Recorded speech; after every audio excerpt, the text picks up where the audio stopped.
me first invite Kimberly Carter. So she's been with NAPAC for quite a while. All right. And I'm going to let her give her brief bio. Please. And also a good friend of mine that I met some years ago, Kaaryn Walker. She's also seasoned. All right, all right. And we're gonna have to talk about this season. Seasoned? All right. And we give you a COVID-friendly mic. All right. And we're gonna talk to him about this season. all right. That's a good one. Yeah, yeah. All right.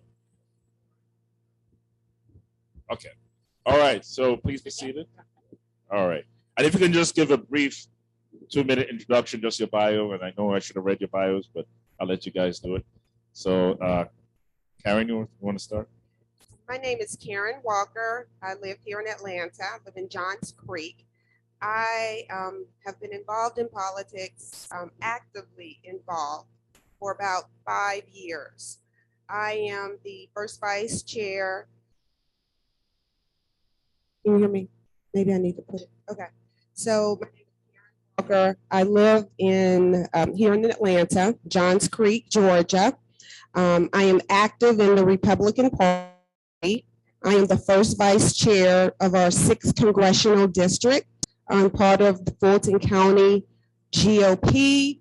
I'm a political strategist, and I started out being a voter and decided I wanted to be active and find out how to best have representation in my community. And I just dove in, and so here I am.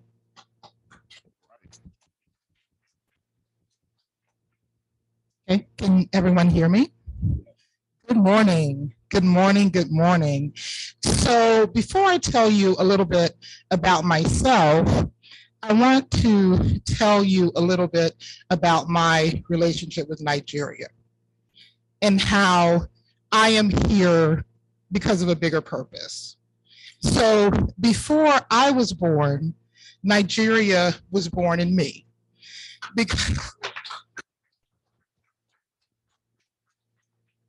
my daddy attended Savannah State University and his college roommate was Dr. Obi Okehi. And so I grew up with Uncle Charlie, Uncle Rudy, Uncle Jimmy, and an Uncle Obi.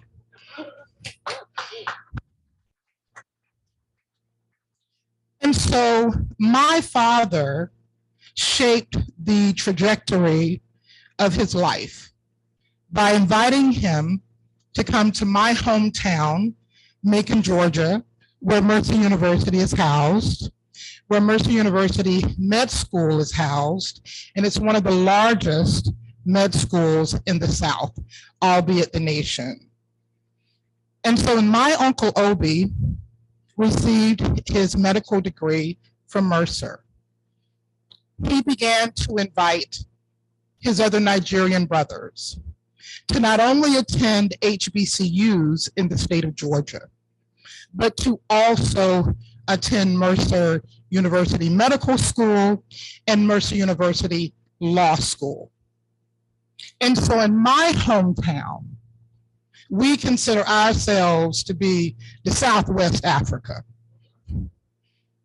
because not only Nigeria, but Ghana, Uganda, and Kenya all have sister city relationships with Macon, Georgia. So for my entire life, I have watched the brilliance and hard work of Nigerians saving Black lives in the medical field, and also in the legal field, and also by operating Black-owned small businesses in our communities.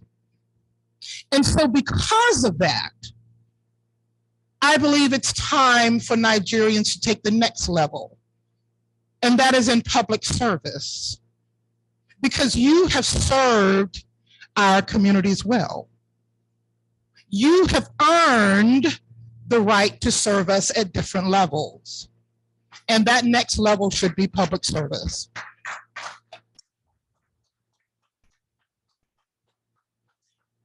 I'm just here to recruit. No, I'm just kidding.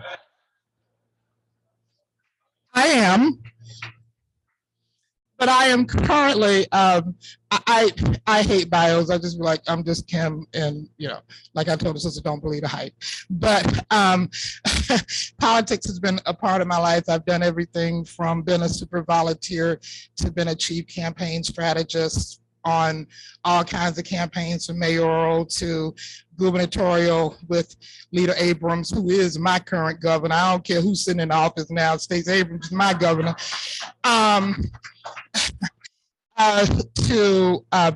To presidential, and every year I also participate in a global residency for women in politics in South Africa.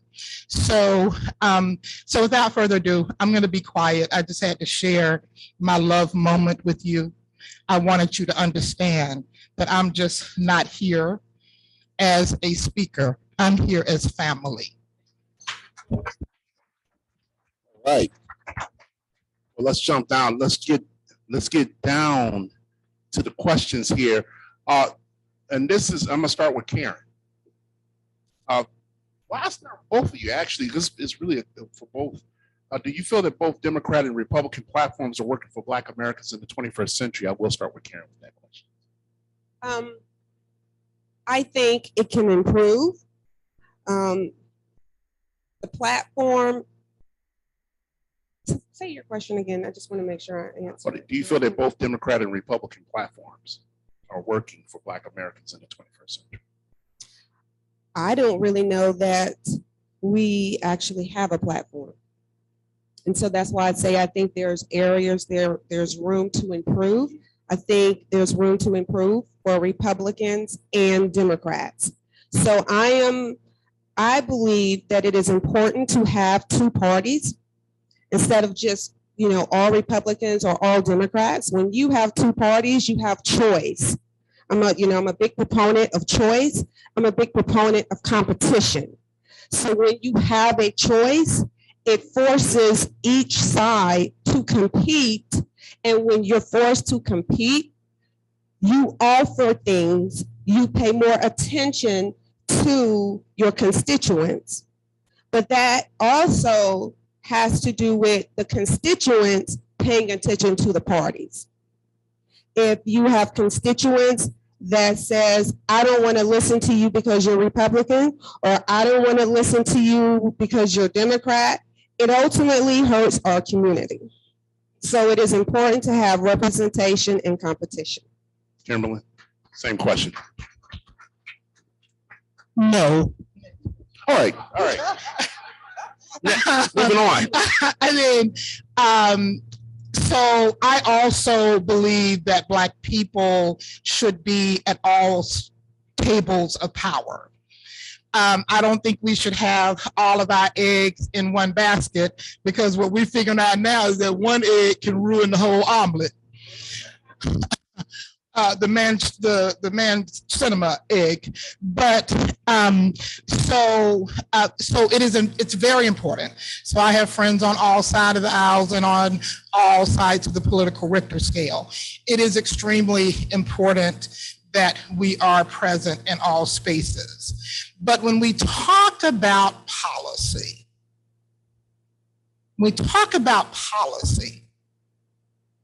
and which policies truly align to what we believe America can be and should be,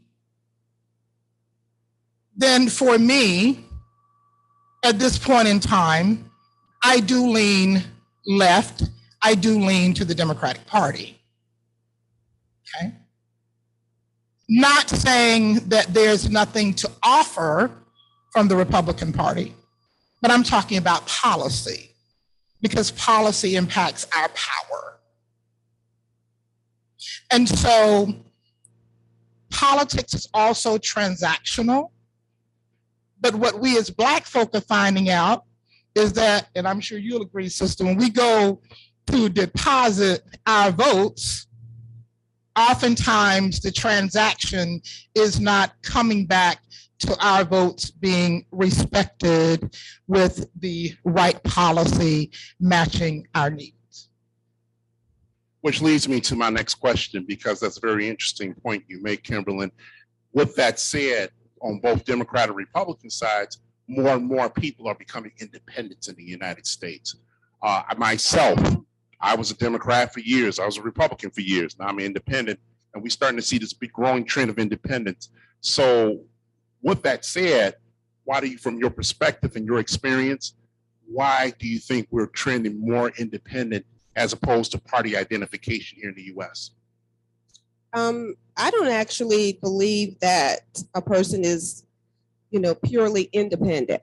Even when you call yourself independent, you still lean one way or the other.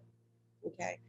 So I vote by policy. So I'm like you. So I'm a Republican, not because, I feel that I want to belong to a particular party either way. I look at the policy. I believe the policies work best for myself. I believe the policies work best for Black and brown people. And so even when you say, like I said, that you are an independent, most independents will tend to vote primarily Republican, or they're primarily Democrat, but I believe that you vote on your policy. So if that means that you want to cross over to the Republican side, that doesn't mean that you are a Republican. That just means policy in that particular area. We have a lot of people who will vote, for example, they may vote Democrat for president, but they may vote Republican on the state level. And I agree with what you said. You were talking about state, you were talking about state politics, okay? We are more affected by our local, city, and state legislatures than we are on the national level. But for some reason, we tend to focus on Washington. But Washington, we're not impacted every day. When you think about your school board, when you think about, do I agree with CRT or do I not agree with CRT? When we're thinking about criminal justice, our judicial system, when we're thinking about the potholes in our streets, in our neighborhoods, when you're talking about your city council, your mayors, those are the people who impact you every day. But that's also where you get most of our legislatures that are in Washington. Our governor started out in our General Assembly. Stacey Abrams started out in the General Assembly. Most people start out their city council, they may be school board, and they keep moving up and up and up. So if you want the president of the US congressional district, you start that by cultivating those politicians on the local level. Yes, I'm there, Kimberly. So your question about why we have more people who are independents, or why we feel like the swing voter, well, there are some political scientists who believe that swing voters do not exist anymore because the nation has become so politically polarized, especially because of this last administration. Then there are others who believe that the swing or that the independent voter has expanded. I think that there's a little bit of both, but I think that the expansion into being an independent voter has to do with buyer's remorse, because we have been voting for people for years on both sides of the aisle that we don't feel deliver, right?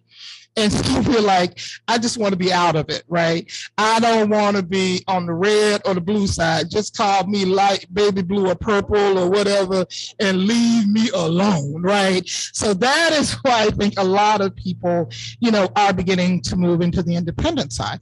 But also, like for me, I am definitely not as SD, as strong a Democrat as I used to be, because I'm a Black progressive, and because I am more interested in what policy, what politicians, and what initiatives truly center Black folk and Black wealth and Black generational wealth and Black health.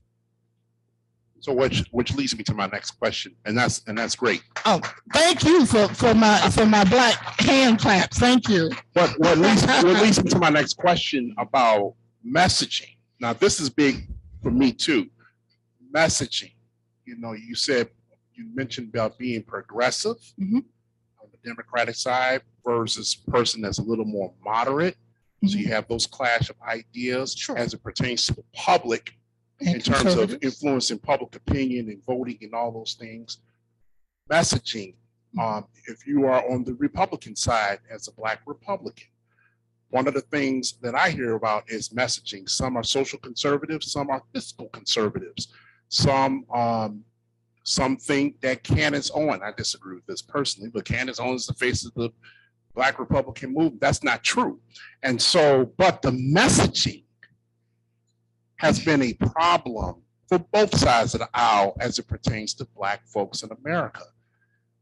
From your perspective, both of you, from your perspective, do you feel that the messaging needs to be a lot better to engage voters, especially voters who are millennials and Gen Zs?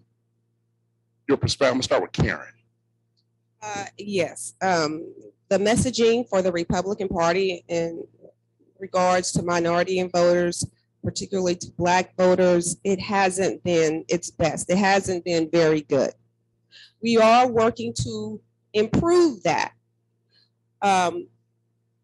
This is why I believe it is best to not put all your eggs in one basket.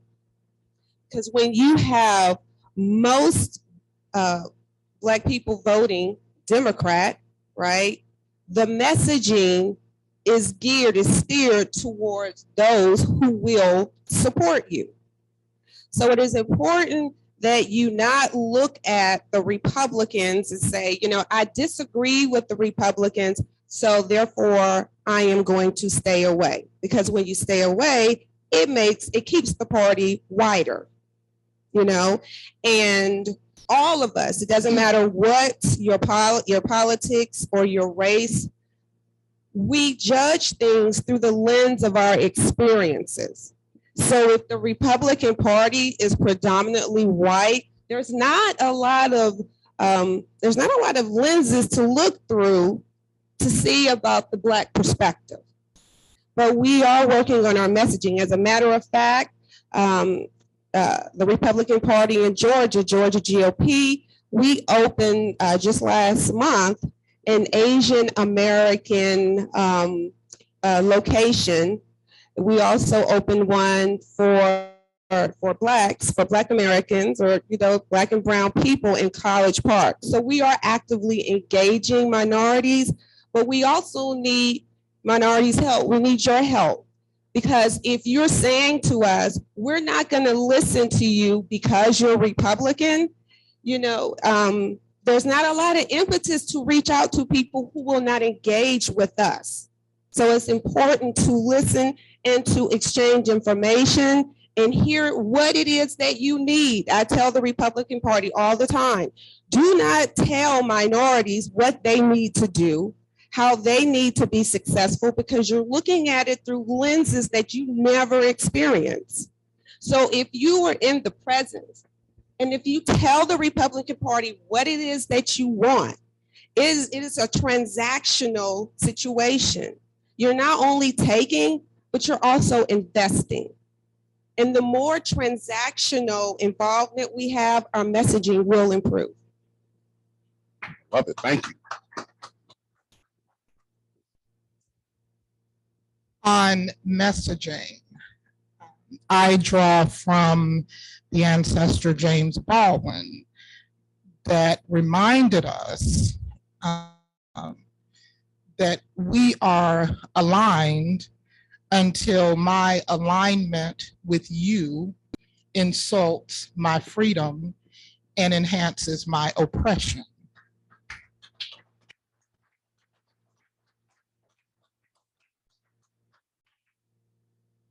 So I cannot align myself with a party that engages in the practices and the policies that enhance or increase my oppression or the oppression of people that look like me, period. Like the young folks say, now that's on Mary Had a Little Lamb. In terms of messaging, I think the biggest critique on messaging right now, specifically on the left side of the political Richter scale, is what are we saying to Black men? What are we saying to Black men? We have seen not only a consistent decrease in Black male voter participation, but we've also seen some Black male voter participation go over to the Republican side, which y'all know I cried a many a nights about. Anyway, I'm sorry. But I can't lose my brothers. Lord have mercy. But anyway, but because I understand the enticement of the propaganda, I understand what the brothers thought they were hearing. Because there is a difference between messaging and propaganda. And so what we are facing on both sides is an issue of messaging and propaganda. And once again, we are showing up diligently to these polls, asking to be heard. Last year, we showed up diligently in these streets, marching, asking to be heard. Y'all saw what we did here in 2020 and in 2021. Y'all can clap for Georgia. We'll save democracy. We know. We are well aware. I know it feels tight right now, but you better be glad we're in this situation and not the other.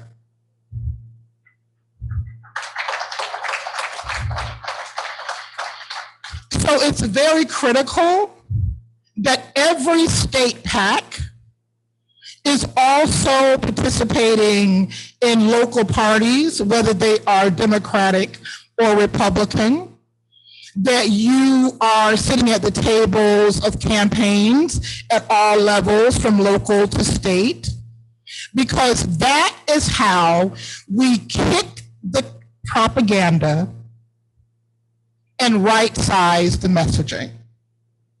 Right. So let's take a look at 2022. Do we have to? Yeah, it's November, Oh, December, and then we have January.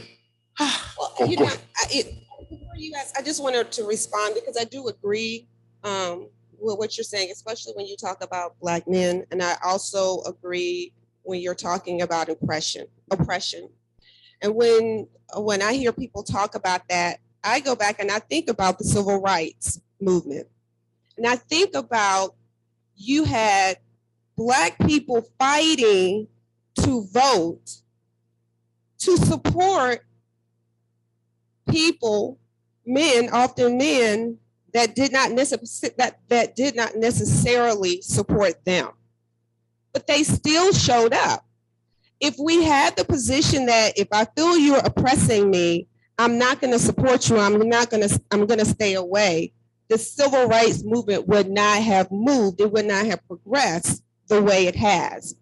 Now, I just happen to be a person, if I believe you have a policy, a party has a policy that I align with, I don't care if I feel that you don't like me or you don't want me. I'm going to show up each and every time.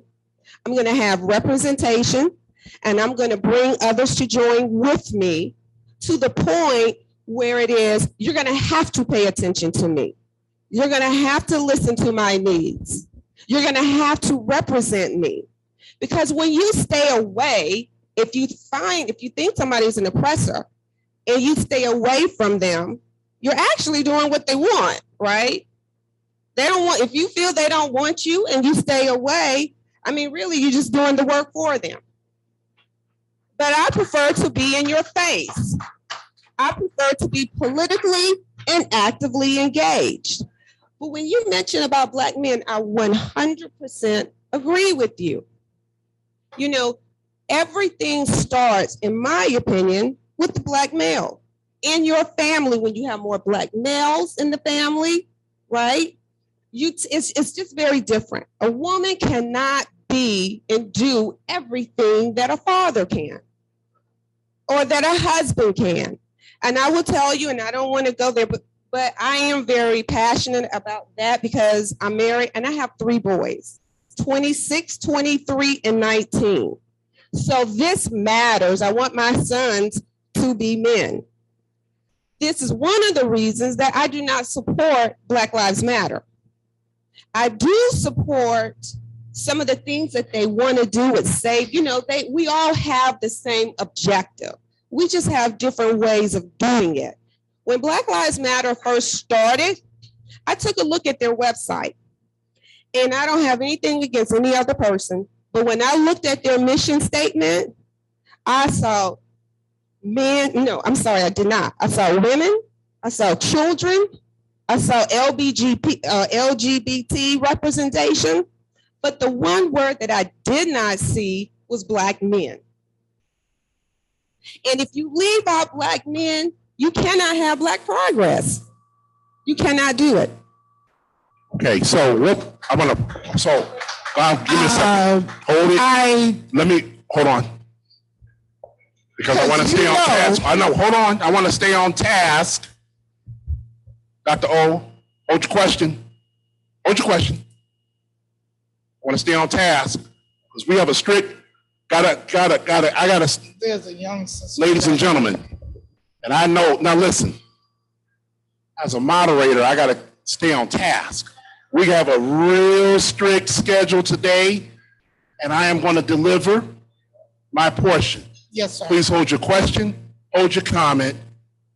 Ladies, I know this is charged, but I got to move on to the next question. I'm good. No, in a good sense. I'm not saying in a good sense, but I got to move on to the question because we do have to keep time, and everybody's making great comments. I do have to ask this question to both of you, though, and I'm going to piggyback on what you're saying. What you're saying, going into 2022, we have this month, November, which, by the way, Tuesday is my birthday. Y'all wish me happy birthday. Yay! And December, and we're already getting charged up for midterm elections, okay? We see what's going on both sides of the aisle in terms of messaging, in terms of engagement, in terms of I hate to say it, apathy towards voting. But why is voting critical in these midterm elections in 2022 more so than ever before with what's going on? I'm gonna start with you, Kimberly. Why should this really matter with midterms? Knowing historically midterm elections, we normally get a lower voter turnout. Wasn't kind of like that in 2018, but 2022, with President Biden in office, what's going on here in Georgia, what's going on in Michigan, why is it more so than ever for us to turn out to vote in 2022? Because Black Lives Matter. I'm gonna hire you as my political consultant when I run. Kid. No, honestly, I'm not here for an ideological debate, nor am I here to throw shots. So, and I'm sure that Ms. Walker is extremely aware of my previous work in Ferguson, in New York, with the National Action Network and with the Black Lives Matters movement. So I'm not here to, that is not why I am here. So I am going to continue in the spirit that I was invited to this forum to continue in. We need to vote in 2022 because of what's on the ballot.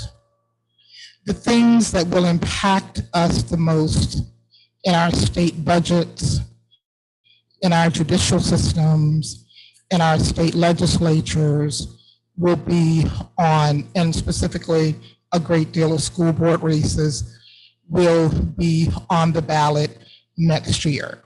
So that's the first thing. A lot of kitchen table issues, a lot of kitchen table concerns that we have will definitely be on the midterm ballot, because there will be, even though this was a municipal year, you will still have a lot of your county commission races, a few sheriff races, a few solicitor general races, but a great deal of judicial races.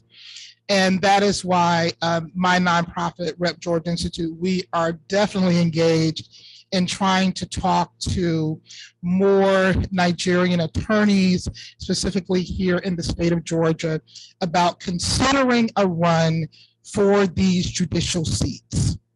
In Georgia, we have state level, probate court level, superior court level, and magistrate level judgeships. Now, y'all know I was Tunde all the way. He was an amazing candidate. Am I right? Is he in here? I'm not, I don't think he's not here today. He ran an amazing race. All of this about folks ain't gonna vote for me because of my last name. All the little golden girls in DeKalb County figured out how to say Tunde's last name.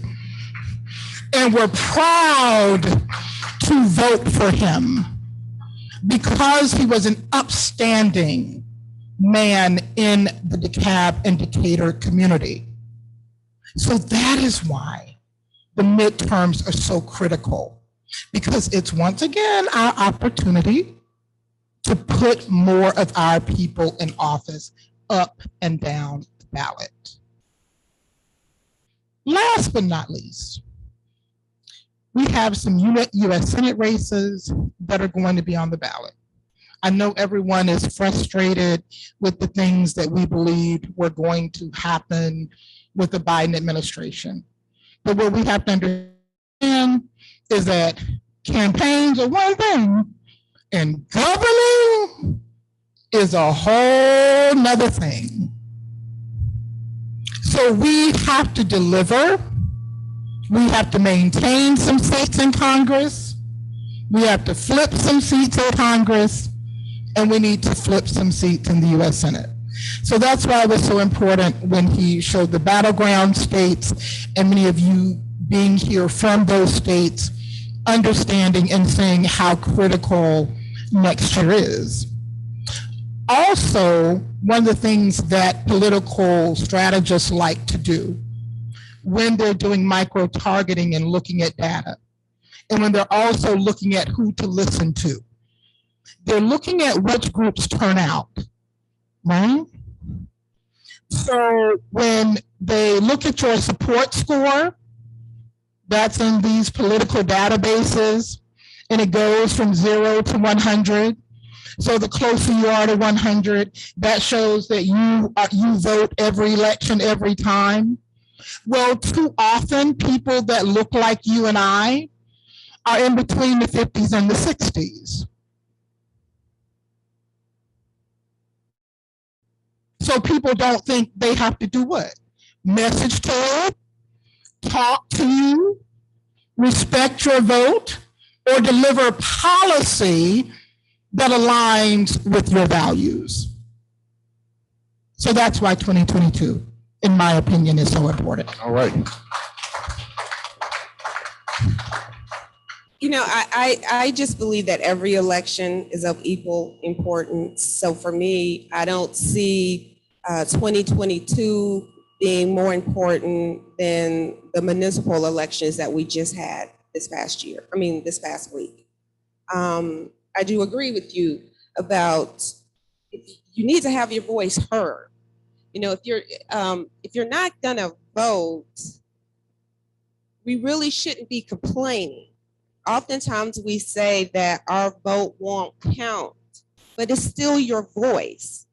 And one single vote times one other vote times another vote times another vote does count. When you look at elections that are being lost by just a couple hundred votes, that one person that stayed home because it was raining or because they had a headache or they just didn't feel like going out the house, that would have made a difference between a win or a loss, you know? And I do want to say, I did not know, when I mentioned my perspective about Black Lives Matter, I did not know, I really didn't know. But I mean, my opinion is still the same, but let me tell you, I think it is important to have difference of opinions and to share them, because no one party is all right or all wrong, right? And so with to me, the objective is to sharpen one another. Iron sharpens iron. So if Biden is in the White House, my needs are still the same, right? It doesn't change because it's a different party is in the White House. I still need representation. And I may not get 100% of what I want, but my objective is to get as much as what I want and what you want, and we can all work together. And if I've lost, that's because my messaging needs to be better. If you've lost, that means your messaging needs to be better. We need to improve our messaging and give people a choice, and however that goes, that's how it goes. Let me. Can I say something right quick, Mr. Moderator? I mean, if this is just a moment of personal privilege. 10 seconds. I really didn't come here for an ideological debate. So there were several things that I could have said about what happens on the right side, and I did not, right? And so, and I just want to say that what she said about Black Lives Matter was categorically false because it's not a website. That's all I want to make sure is understood. It's not a website, and that thousands of young men across this country walked in these streets, do organizing work under that banner from all ages. So I don't know where she's talking about it's a website, because we know that it's not a website. There are several different things, but we know it's not a website. Let me just say this. Let me say this because we're running low on time. Well, ma'am. I agree. Yes, ma'am. We're running low on time. I know we got to get a couple of questions in. First and foremost, this concludes my questioning. Please give these ladies a round of applause.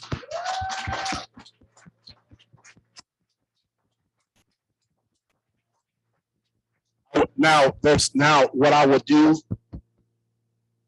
Okay, what I would do, I would just take 3 questions, and I'm gonna give the first question to Dr. O because she's been patiently waiting.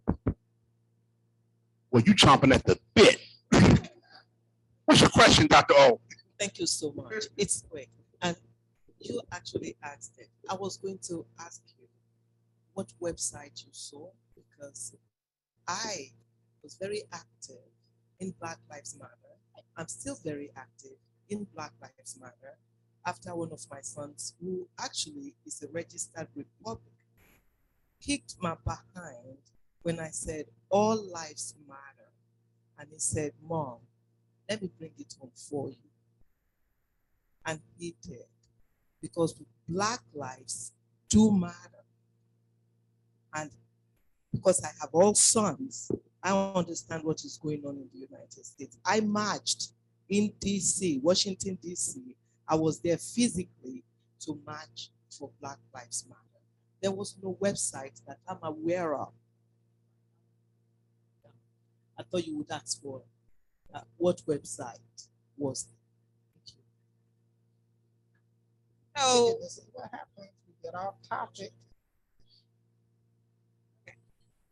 so Black Lives Matter is more is when I made that statement, I wasn't talking about people who are marching in the street. I wasn't talking about the participation of males. Okay.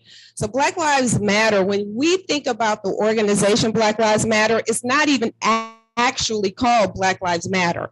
It's called, I think it's Black Lives National, I can't remember the exact name, but Black Lives Matter National or something, okay? So there are multiple entities of Black Lives Matter because that name is so generic, you can't patent it. So the word Black Lives Matter is not a patented name. That is why you will go on one community that says Black Lives Matter, another city has a Black Lives Matter chapter, and they're not necessarily connected or related. So when I spoke about Black Lives Matter, the website, there is a website that was created and it was started, and I can't think of the name, the three women. My issue is not Black Lives Matter. I believe that Black Lives Matter. I believe all lives matter. I say Black Lives Matter all the time. I don't have a problem with that. What I'm saying is I personally went to the website, Black Lives Matter. It's called Black Lives Matter National. I have to look it up. I can't remember the exact name. And so it talks about their mission. I'm not saying that they don't care about Black men. What I'm saying is the mission, and they've changed their website, it did not include Black men. It talked about the LGBT community and women and children, and I don't have a problem with that. That's not my issue. My issue is not that. I'm just saying the mission statement on their website, it did not mention, it was not pertaining to Black men. And I just think it's important in our community that you have strong Black men and they have importance, Black men and Black boys. So I don't, that's all I'm saying. So I'm not, All right, this next question goes to Tanu Pena. Can someone please give Tanu the mic so she can bless the mic? Mr. Moderator, was that a question for both of us or for just Ms. Walker? No, just. Okay. Hello. Good morning, everyone. Good morning. I wanted to just kind of point out more so than a question that when we talk about Black people, we talk about Black people in the collective. I've never seen an instance where they differentiate Black women from Black men. So if you're saying you see a website, which I want to correct you, Black Lives Matter is a movement. You have chapters all over the country that put together their own mission and whatnot. So when you say you went to a website, you honestly are propagating misinformation because you have to be very specific as to what website that is representing. It could be Georgia, it could be Atlanta, Florida. We don't know. So my question to you is, when you think of the platform that you saw and you didn't see Black men in particular, did you reach out to that website and say, what exactly is your mission statement and why doesn't it include Black men so they can correct themselves? Because as a people, we're quick to dismiss ourselves without really reaching out and asking the questions that are vital for our collective progression. Remember when I said that the name Black Lives Matter, remember when I was saying it's not a patented name. So the organization, I said, it's not called Black Lives Matter. So when we say Black Lives Matter organization, that is not the actual organization's name. The website is blacklivesmatter.com, but the organization, I think, is called Black Lives for National Network or something like that. So when I read the mission, this is what the mission is. It omitted Black men, but it talked about the strong Black woman, Black children. It talked about the LGBT community.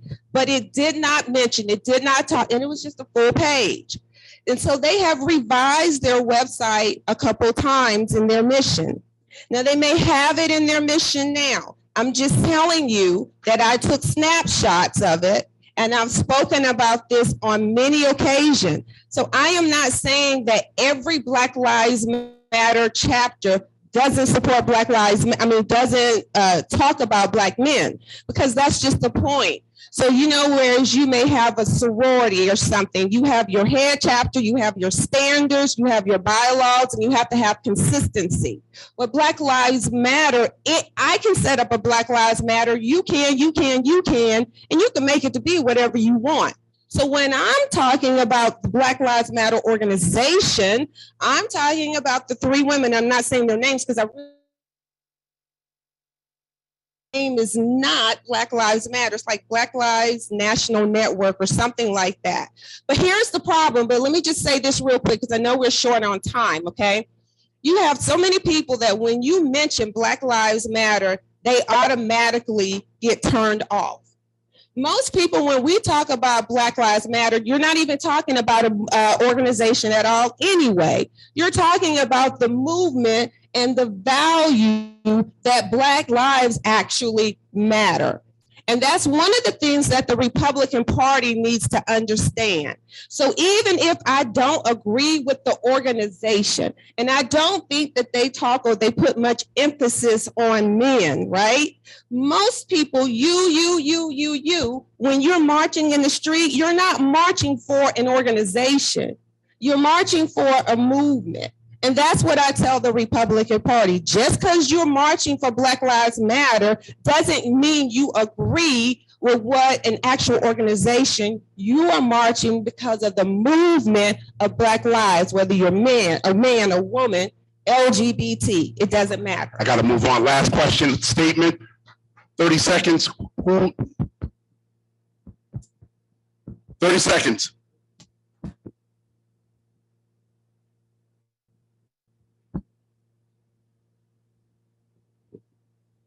Just went to the website and it said that Black Lives Matter was founded in 2013 in response to the acquittal of Sir, what's your question? My question is, let us not debate about this issue. Black Lives Matter. It's a statement, let's go. All right, so listen, because we got to wrap up. Now, one, this has been a great discussion. Here's my 30-second spiel. Here's my final thought. As a national political director, someone that's been in the game a long time. You could call yourself a Democrat, you can call yourself a Republican. You can call yourself a progressive or conservative. You can call yourself a gigolo or otherwise. At the end of the day, Black folks are under assault in this country. It doesn't matter if you call yourself a Black Republican or Democrat. I guarantee you this from experience. A white Democrat and a white Republican are at the same country club having a stake, designing policies to attack us. I guarantee you that. Every brother ain't a brother, and every sister ain't a sister. So it's important that we learn to work together. We have Nigerians who are, if Dr. O, you know about Felicia Folarin. Well, Felicia Folarin ran for Prince George County Council at Large as a Republican. We have another sister in Prince George County by the name of Sister Roxy. She's on the Bowie City Council. She's about 27 years old. She is a Republican. And she is brilliant. And I tell her all the time she's brilliant. So we have to have representations regardless. And so that way we can have leverage at the table so nobody can run wool across our eyes, and that we can be empowered on both sides to get what we need. That's real talk. So we love both of you. Thank you so much. Thank you so much for being here. I want to recognize real quick before I turn it over to Mr. Adini. I just want to recognize way in the back. He kind of snuck in and put his head down. I'm going to call him out. That's Dr. Oye in the house. He's here. Can you stand up? He looks presidential this morning. Yes, he does. We got Brother Junior in the house. Brother Junior. City Council, Yes. Granbury, Texas. And guess Yes. what? Representing Fort Bend County. He's running for county treasurer. Brother Steve's in the house. It's nice. Congratulations. Now, here's something about these three young men. They're all young men. Yes. Yes. Video. And so it's up to us to lead, to inspire, and to empower our young people to get them engaged in this process. Absolutely. Hey, listen, it's been great this morning. God bless you. Have a good day. I'm going to turn it back over to Mr. Adini. You have the floor. All right. Is this not working? Is this? Can you hear me? Okay. All right. So let me say a big thank you to the women here. I met you at different points in my journey in Georgia. And I think it was destined because you were coming here to this stage. And the importance of today is because I want us to understand what the conversation is about. It's about the issues. It's not about the parties. And as we take this journey to become more educated about why we're here as NAPAC, we have to be strong in our resolve. So I thank you for both sharing your knowledge, your time, because I know your time is precious. And we'll be another platform. I'll probably be paying each one of you to be here. But you know, I mean, this true love. So please stay for the rest of the event. When we take a break, you can ask them questions. Not when they go back to their seats, because we have other presentations. Thank you very much. Let's give them a big round of applause.